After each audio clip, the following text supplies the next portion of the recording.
Hello friends, UPSC Edge Academy में स्वागत है आपका। तो आज के इस वीडियो में हम बात करने वाले हैं जो भी स्टूडेंट्स यूपीएससी की प्रिपरेशन कर रहे हैं या जिन्होंने अभी स्टार्ट किया है। तो सबसे पहले यह देखते हैं कि यूपीएससी होता क्या है, इसका एग्ज़ाम पैटर्न क्या होता है और कौन कौन सी बुक्स पढ़नी होती हैं। ठीक है, वीडियो को स्टार्ट करते हैं और देखते हैं इसमें आगे का नेक्स्ट प्रोसेस। तो सबसे पहले हम बात करेंगे यूपीएससी होता क्या है। ठीक है, यूपीएससी का पैटर्न क्या होता है, यूपीएससी कैसे कितने स्टेज में एग्जाम होता है, ये सब चीज़ें इस वीडियो में हम क्लियर करने वाले हैं। तो सबसे पहले बात करेंगे first of all UPSC. UPSC की सबसे पहले हम देखेंगे स्थापना कब हुई थी। तो इसकी स्थापना हुई थी 1 अक्टूबर 1926 को। अब इसकी यूपीएससी की फुल फॉर्म की बात की जाए तो इसकी फुल फॉर्म होती है यूनियन पब्लिक सर्विस कमीशन। ठीक है, मतलब यूनियन पब्लिक सर्विस कमीशन। ठीक है, अब इसको हिंदी में क्या कहते हैं, संघ लोक सेवा आयोग।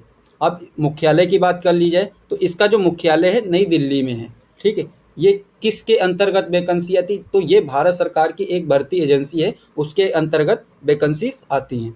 अब इसके अंदर कौन कौन सी पोस्टें होती हैं, तो ग्रुप ए की पोस्ट होती है एंड ग्रुप बी की पोस्टें होती हैं इसमें। अब यहाँ पे हम सर्विसेज की बातें करेंगे, जो जो सर्विसेज होती हैं, जैसे ऑल इंडिया सर्विस, सेंट्रल, इसमें आपकी दो सर्विसेज आती है, एक सेंट्रल सर्विस एक आर्म सर्विस। ठीक है, जो सबसे पहले हम पोस्ट की बात करेंगे इसमें। सबसे पहले यू आईएएस आता है, आईपीएस आता है, फिर आईएफएस आता है, फिर आईआरएस आता है, फिर आईईएस आता है। ठीक है, इंडियन इंजीनियरिंग सर्विस। ठीक है, ये हो गया। अब यहाँ पे जो हमारा दूसरा है आर्म सर्विस, मतलब कि जो इसमें मिलिट्री वैसे जो सर्विसेज होती है वो आती है। नंबर 1 हमारा सीडीएस हो गया, उसके बाद हमारा एनडीए हो गया, नेशनल डिफेंस एकेडमी। यूपीएससी के एग्जाम पैटर्न की, तो यूपीएससी का जो एग्जाम होता है वो हमारे 3 चरणों में एग्जाम होता है, 3 स्टेज में एग्जाम। तो सबसे पहले हम बात करेंगे प्रीलिम्स, मेंस, इंटरव्यू। तो सबसे प्रीलिम्स जो हमारा एग्जाम होता है वो ऑब्जेक्टिव टाइप का होता है, और मेंस हमारा सब्जेक्टिव टाइप का होता है, और इंटरव्यू उसके बाद होता है पर्सनालिटी टेस्ट जिसे बोलते हैं। तो ये होता है। ठीक है, ये प्रीलिम्स एग्जाम की। तो ये जो पेपर होता है आपका 400 मार्क्स का होता है, सिर्फ क्वालिफाइंग पेपर होता है। अब वहीं मेंस की बात की जाए तो इसमें 9 पेपर होते हैं, जिसमें से 7 पेपर जो होते हैं हमारे वो मेरिट बेस्ड पेपर होते हैं। तो उसकी मेरिट जो होती है हमारी 1750 मार्क्स टोटल होते हैं।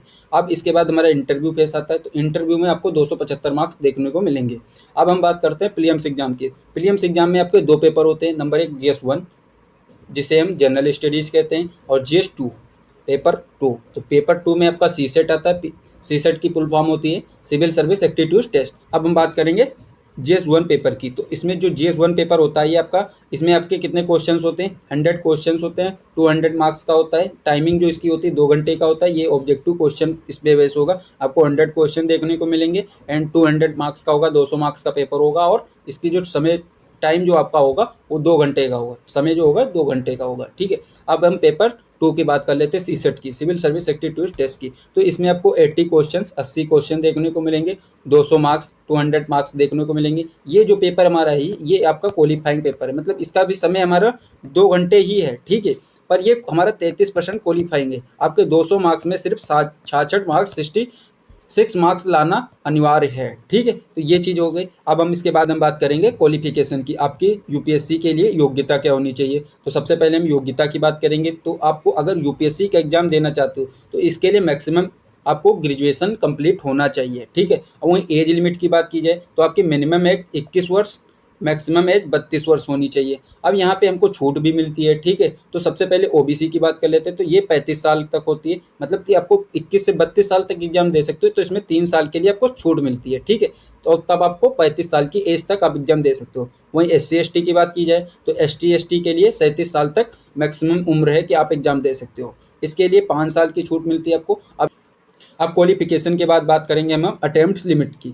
तो सबसे देखेंगे कि अटेम्प्ट्स लिमिट क्या होता है, जनरल में क्या होता है, ओबीसी में क्या होता है, और एससी एसटी में क्या होता है। तो हम बात करेंगे जनरल की सबसे पहले। तो जनरल जो हमारा है इसमें आपको 6 अटेम्प्ट मिलेंगे। ठीक है, वहीं ओबीसी में आपको 9 अटेम्प्ट देखने को मिलेंगे, एसटी एसटी को नो लिमिट, इसके लिए कोई अटेम्प्ट लिमिट नहीं है। लेकिन ये एक चीज़ यहाँ पे है कि आपकी मैक्सिमम एज जो है 21 से 32, जो 32 साल है। ठीक है, तो वहाँ पे आपको 5 साल छूट मिलती है, तो 37 हो जाता है। तो 37 साल से आप ज़्यादा अटेम्प्ट नहीं दे सकते हो। अगर आपकी 37 साल मैक्सिमम एज हो चुकी है तो उसके बाद आप अटेम्प्ट नहीं दे सकते हो।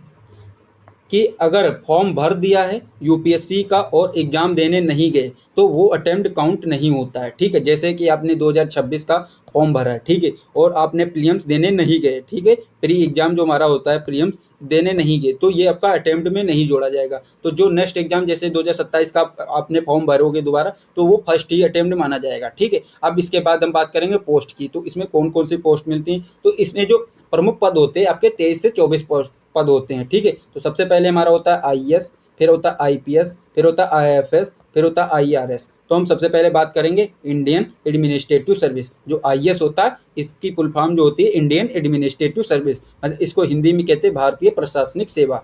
वहीं पे हम बात करेंगे आईपीएस की, तो इसका इंग्लिश में कहते हैं इंडियन पुलिस सर्विस, तो इसकी जो हिंदी में हो गया भारतीय पुलिस सेवा। अब आईएफएस की बात करेंगे इंडियन फॉरेन सर्विस, तो जो हमारा ये इसको विदेश भारतीय, इसकी हिंदी जो होती है भारतीय विदेश सेवा कहते हैं, ठीक है। अब इसके बाद हम बात करेंगे आईआरएस की, तो ये जो हमारा होता है इंडियन रेवेन्यू सर्विस, इसकी फुल फॉर्म होती है भारतीय राजस्व सेवा, ठीक है। तो अब हम बात करेंगे यूपीएससी एग्जाम पैटर्न की कि कितने मार्क्स का टोटल पेपर होता है। तो ये पेपर जो हमारा होता है वो कितने मार्क्स का होता है, टोटल 2025 मार्क्स का होता है।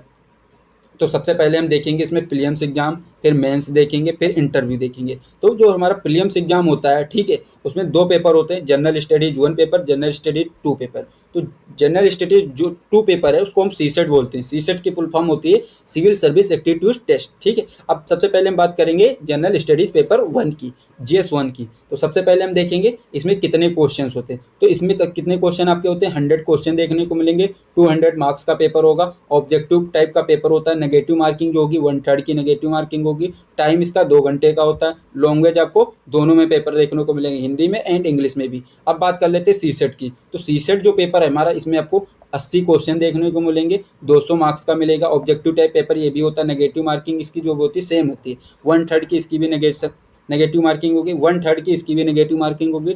टाइम की बात करते हैं तो इसकी टाइम 2 घंटे के होता है। ये जो पेपर हमारा है क्वालिफाइंग पेपर है, 33% मार्क्स आपको लाना अनिवार्य है। अगर आप 33% मार्क्स नहीं लाते हो तो जीएस 1 की कॉपी नहीं चेक होगी। तो इसके लिए आपको 33%, अगर आप इसको क्वालिफाई करते हो तभी आपकी जीएस 1 की कॉपी चेक होगी, ठीक है। तो अब चलते हैं इसके बाद मेंस की पेपरों की बात करते हैं। सबसे पहले हम देखेंगे मेंस में कितने एग्जाम होते हैं। तो मेंस में हमारे 9 एग्जाम होते हैं, जैसे कि 2 क्वालिफाइंग पेपर आपके हो गए और 7 पेपर हमारे मेरिट बेस हो गए। तो उसमें आपका जीएस के 4 पेपर हो गए और ऑप्शनल के 2 पेपर हो गए, एक एसए का पेपर हो जाए। एसए को हिंदी में कहते हैं निबंध, ठीक है। तो वो पेपर देखेंगे। सबसे पहले हम बात करेंगे क्वालिफाइंग पेपर की। तो जो क्वालिफाइंग पेपर होते हैं, पेपर ए, पेपर बी, ठीक है। तो सबसे जो हमारा पेपर होता है ए, तो उसको जो 8वीं सूची है, 8वीं अनुसूची है, उसमें हमारा इंडियन लैंग्वेज है, मतलब हिंदी, ठीक है। कोई भी सब्जेक्ट आप ले सकते हो, जैसे हिंदी, मराठी, उर्दू, इंग्लिश, कोई भी सब्जेक्ट ले सकते हो, ठीक है। तो उसकी जो क्वालिफिकेशन है 25% मार्क्स आपको क्वालिफाइंग माने जाते हैं। ये पेपर आपका 300 मार्क्स का होता है। टाइम जो होता है इसमें 3 घंटे का होता है, सब्जेक्टिव टाइप का पेपर होता है। और ये जो लैंग्वेज बेस्ड पेपर है आपको हिंदी एंड इंग्लिश में देखने को मिलेगा। अब यहाँ पे हम बात कर लेते हैं इसमें जो पेपर होता है, ये इसमें क्वेश्चन कितने आते हैं। तो 8 क्वेश्चन आते हैं इसमें, और जो आपको 5 क्वेश्चन कंपलसरी होते हैं करने के लिए, ठीक है, क्लियर। अब बात कर लेते हैं पेपर 2 की, पेपर बी। तो वहीं पे ये पेपर हमारा इंग्लिश का होता है, कंपलसरी पेपर होता है। इसमें सिर्फ आपको 30% मार्क्स लाना क्वालिफाइंग माना जाता है। तो वहीं पे बात कर लेते हैं कितने मार्क्स का पेपर होता है। तो ये आपका 300 मार्क्स का पेपर होता है। टाइम जो होता है हमारा 3 घंटे का होता है, सब्जेक्टिव टाइप का होता है, मतलब आपको इसमें लिखना होगा हैंड रिटन, ठीक है। तो ये हो गया रिटन एग्जाम होता है। अब इसमें हम बात कर लेते हैं कितने क्वेश्चन होते हैं। तो ये जो पेपर होता है सेम इसी बेस पे, पेपर ए के बेस पे होता है, फर्स्ट पेपर पे, मतलब इसमें आपको 8 क्वेश्चन देखने को मिलेंगे, 5 जो क्वेश्चन होंगे कंपलसरी हैं आपको करने को, ठीक है। ये क्लियर होता है। अब बात करते हैं मेरिट बेस पेपर की। जो 7 पेपर हमारे मेरिट बेस पेपर होते हैं, अब उनकी बात करेंगे। तो सबसे पहला हमारा पेपर हो गया पेपर 1 एसए का, ठीक है। इसमें आपको 250 मार्क्स का पेपर होगा, 3 घंटे का समय होता है। अब पेपर 2 की बात कर लेते हैं। तो इसके 4 पेपर होते हैं। जीएस 1, इसमें आपके 4 पेपर आ जाते हैं, GS 1, GS 2, GS 3, GS 4। 1-2 paper आपके ऑप्शनल हो जाते हैं। पेपर ए 2 पेपर हमारे ऑप्शनल हो जाते हैं, पेपर 1, पेपर 2, ठीक है। तो 2 पेपर ऑप्शनल के हो जाते हैं, तब आपके 7 पेपर हो गए जाकर, ठीक है। ये तो इसकी जो मेरिट होती है, कंप्लीट टोटल मार्क्स देखा जाए तो ये जो दो पेपर आपके होते हैं इसकी मेरिट नहीं जुड़ती है। अब जो 7 पेपर होते हैं उसकी मेरिट बनती है हमारी 1750 मार्क्स की, ठीक है। तो अब इसकी पेपरों की बात करेंगे। तो ये जो पेपर क्वेश्चन होगी, ये जो पेपर हमारे होते हैं ये आपके 250 मार्क्स के पेपर होंगे। टाइमिंग जो उसकी होगी 3 घंटे का समय होगा। इसके बाद आपका आता है इंटरव्यू फेज। तो इंटरव्यू फेज जो होता है 275 मार्क्स का होता है। तो ये अगर जो आपने 7 पेपर मेंस के दिए हैं, ये पेपर का टोटल मिला लिया जाए 1750, तो आगे आप जाओगे इंटरव्यू फेज में, तो ये 75 मार्क्स मिला दिया जाए तो आपके टोटल कितना हो गया, 2025 मार्क्स का कंप्लीट पेपर हो गया। ठीक है, अब इसके बाद हम बात कर लेते हैं, सबसे पहले हम प्रीलिम्स एग्जाम का सिलेबस देखते हैं कि उसमें कौन कौन से सब्जेक्ट हमको पढ़ने होते हैं। तो सबसे पहले हम बात करेंगे GS1 की। तो GS1 की बात करेंगे तो सबसे पहले आपका उसमें कौन सा सब्जेक्ट पढ़ना है, हिस्ट्री। हिस्ट्री के बाद आपको पॉलिटी पढ़ना है, फिर इकोनॉमी पढ़ना है, फिर ज्योग्राफी पढ़ना है, फिर इन्वायरमेंट एंड इकोलॉजी पढ़ना है, फिर साइंस एंड टेक्नोलॉजी पढ़ना है, फिर करंट अफेयर प्लस IR दोनों को पढ़ना है। ठीक है, अब इसके बाद हम बात करेंगे CSET की। CSET में आपको जो चीज़ें कवर करनी है वो कॉम्प्रिहेंशन हो गया, रीजनिंग हो गया सब्जेक्ट, और मैथ हो गया। ठीक है, ये चीज़ मैथ आपका 10th लेवल की मैथ आती है बेसिक। ठीक है, वो करना है, प्लस प्रीवियस ईयर के क्वेश्चन। आप अगर CSET की बात करोगे तो आप जितना प्रीवियस ईयर के क्वेश्चन पेपर सॉल्व कर सकते हो और प्रैक्टिस कर सकते हो उतने ही बेटर होता है। ठीक है, अब बात करेंगे मेंस एग्जाम की। तो मेंस एग्जाम जो हमारा होता है, कहते हैं मेंस के, तो जो 7 पेपर हमारे होते हैं मेरिट बेस्ड पेपर होते हैं, उनकी हम बात करेंगे। 2 पेपर जो क्वालिफाइंग होते हैं मैंने आपको वहाँ पे समझा दिया। उसके बाद हम बात करेंगे 7 पेपर जो हमारे मेरिट बेस्ड होते हैं। तो सबसे पहले उसमें आपका आता है GS1। तो GS1 जो पेपर है उसमें कौन कौन से सब्जेक्ट होते हैं, सबसे पहला हमारा सब्जेक्ट होता है हिस्ट्री, फिर होता है जियोग्राफी, फिर होता है सोसाइटी। ठीक है, तो इसका जो वेटेज देखा जाए सबसे ज़्यादा किसका वेटेज होता है, तो हमारा इसका ज्योग्राफी का सबसे ज़्यादा वेटेज होता है, 42% होता है, 42%। अब वहीं हिस्ट्री का देखा जाए तो हमारा 30% का होता है, 30% का वेटेज। अब सोसाइटी की बात की जाए तो 28% होता है, 28%। अब क्वेश्चन के इस पेपर में कितने क्वेश्चंस आते हैं आपको, तो 20 क्वेश्चंस आपको देखने को मिलेंगे, जो टोटल मार्क्स का होगा आपको 250 मार्क्स का होगा, 3 घंटे का समय होगा इसमें। ठीक है, अब वहीं पे हम बात कर लेते हैं जो क्वेश्चंस होंगे आपको इसमें, तो वो कोई क्वेश्चन आपको 150 वर्ड्स का होगा, कोई 250 वर्ड्स का होगा। जो 150 वर्ड्स का क्वेश्चन होगा आपको वो आपको 10 मार्क्स का देखने को मिलेगा, जो 250 वर्ड्स का क्वेश्चन होगा वहीं पे आपको वो 15 मार्क्स को देखने को मिलेगा। तब हम बात करते हैं GS2 पेपर की। तो GS2 जो पेपर है हमारा, इसमें आपको कौन कौन सा सब्जेक्ट मिलेगा, सबसे पहले पॉलिटी मिलता है, फिर गवर्नेंस है, फिर सोशल जस्टिस है, फिर इंटरनल रिलेशनशिप है, पॉलिटी। यहाँ पे भी यही सेम चीज़ें प्रोसेस जो आपने GS1 में देखा था, 20 क्वेश्चन आपको देखने को मिलेंगे, और जो इसका आपको मार्क्स होगा वो 250 मार्क्स का पेपर होगा, 3 घंटे का समय इसमें होगा। और जो क्वेश्चन होगा सेम क्वेश्चन होता है, 10 क्वेश्चन आपको 20 क्वेश्चन देखने को मिलेगा, 10 मार्क्स का देखने को मिलेगा और 15 मार्क्स को मिलेगा। ठीक है, अब हम बात कर लेते हैं GS3 पेपर की। तो GS3 जो पेपर होता है इसमें आपको कौन कौन सा सब्जेक्ट मिलेगा, सबसे पहले आपको मिलता है इकोनॉमी, फिर एग्रीकल्चर, फिर साइंस एंड टेक्नोलॉजी, फिर एनवायरनमेंट एंड इकोलॉजी, फिर इंटरनल सिक्योरिटी, फिर डिजास्टर मैनेजमेंट। इकोनॉमी को हम अर्थशास्त्र कहते हैं, एग्रीकल्चर को कृषि कहते हैं, और साइंस एंड टेक्नोलॉजी को हम कहते हैं विज्ञान एवं प्रौद्योगिकी, और एनवायरनमेंट को हम कहते हैं पर्यावरण, इंटरनल सिक्योरिटी को कहते हैं आंतरिक सुरक्षा, डिजास्टर मैनेजमेंट को कहते हैं आपदा प्रबंध हिंदी में। ठीक है, तो इसमें भी सेम आपको वही प्रोसेस होता है, 20 क्वेश्चन देखने को मिलेंगे, और जो इसका आपका मार्क्स होते हैं 250 मार्क्स का पेपर होता है, 3 घंटे का समय सेम इसमें भी होता है। अब हम बात करते हैं पेपर GS4 की। तो ये जो पेपर आपका GS4, इसमें सिर्फ एक सब्जेक्ट है आपका एथिक्स। इसमें आपको थ्योरीज बेस्ड क्वेश्चन मिलेंगे और केस स्टडीज से रिलेटेड मिलेंगे। ठीक है, तो ये पेपर जो होता है हमारा सेम 250 मार्क्स का पेपर होता है। इसमें भी आपको कितने क्वेश्चन मिलेंगे, आपको 20 क्वेश्चंस मिलेंगे सेम। इसमें आपको 13 क्वेश्चन आपको जो होंगे थ्योरीज बेस पे आएंगे, और 6 से 7 क्वेश्चन आपको केस स्टडी बेस पे आएंगे, जैसे केस स्टडी बेस पे आएंगे क्वेश्चन। ठीक, अब हम बात कर लेते हैं एसए का। तो एसए जो हमारा पैटर्न है, एसए की हम बात करेंगे तो एसए का जो हमारा पेपर होता है, एसए की हम बात करते हैं तो एसए जो हमारा पेपर है आपको कितने क्वेश्चन मिलेंगे, सेक्शन उसके सेक्शन में डिवाइडेड होता है, सेक्शन ए, सेक्शन बी। तो सेक्शन ए में आपको 4 क्वेश्चन मिलेंगे, सेक्शन बी में आपको 4 क्वेश्चन मिलेगा। ठीक है, तो सेक्शन ए जो है उसमें से आपको कोई एक क्वेश्चन, 4 में से एक क्वेश्चन करना होता है। सेक्शन बी में भी वही सेम है कि आप 4 में से कोई एक क्वेश्चन कर सकते हो। जो वहाँ पे क्वेश्चन होगा आपका 250 मार्क्स का पेपर होता है, 125 मार्क्स का एक क्वेश्चन होता है। अब वहीं पे हम बात कर लीजिए कितने वर्ड्स में कर रहा हूँ, तो वो हमको कम से कम 1000 से 1200 वर्ड्स में उसका आंसर देना होता है। ठीक है, अब उसके बाद बात कर लेते हैं ऑप्शनल में। तो ऑप्शनल के 2 पेपर होते हैं, पेपर 1, पेपर 2।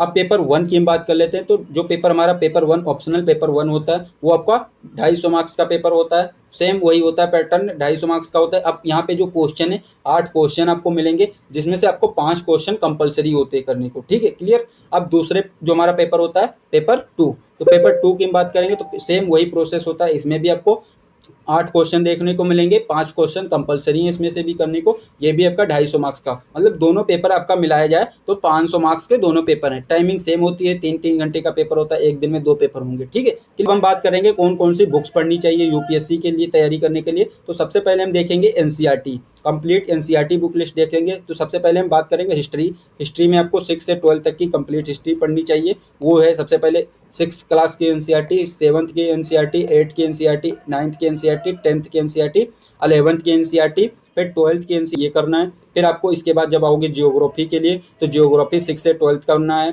फिर उसके ये हो जाएगा हमारा 6 क्लास की जियोग्राफी, 7th की जियोग्राफी, 8 क्लास की जियोग्राफी, 9th की जियोग्राफी, 10th की जियोग्राफी। फिर हमारी 11th में जब आओगे तो इसमें आपके 2 सब्जेक्ट मिल जाते हैं, 2 बुक्स मिल जाएंगी 11th क्लास की ज्योग्राफी की। फिर वहीं 12th में आते हो तो अभी 12th में भी आपको 2 बुक्स देखने को मिल जाएंगी। अब हम बात करते हैं पॉलिटी की। पॉलिटी जो हमारा है वहाँ पे आपको 6 से 12 पॉलिटी भी पढ़नी है एनसीईआरटी के लिए। सबसे पहले 6 क्लास की होगी, फिर 7, फिर 8, फिर 9, फिर 10th, 11th की 2 बुक्स हैं।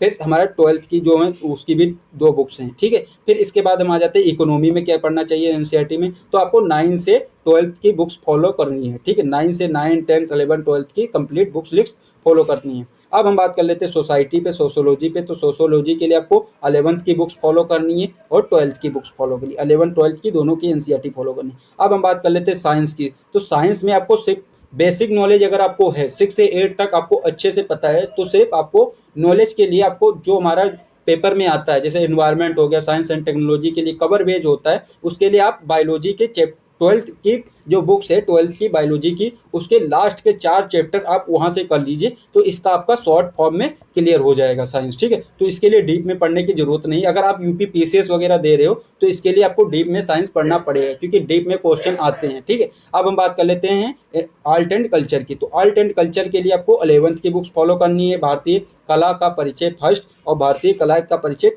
2, जो हमारी 12th के लिए। अब हम बात करते हैं स्टैंडर्ड बुक्स की। तो अब स्टैंडर्ड बुक्स हम नेक्स्ट पार्ट में क्लियर करेंगे कि कौन कौन सी स्टैंडर्ड बुक्स फॉलो करनी है। तब तक के लिए सभी को धन्यवाद।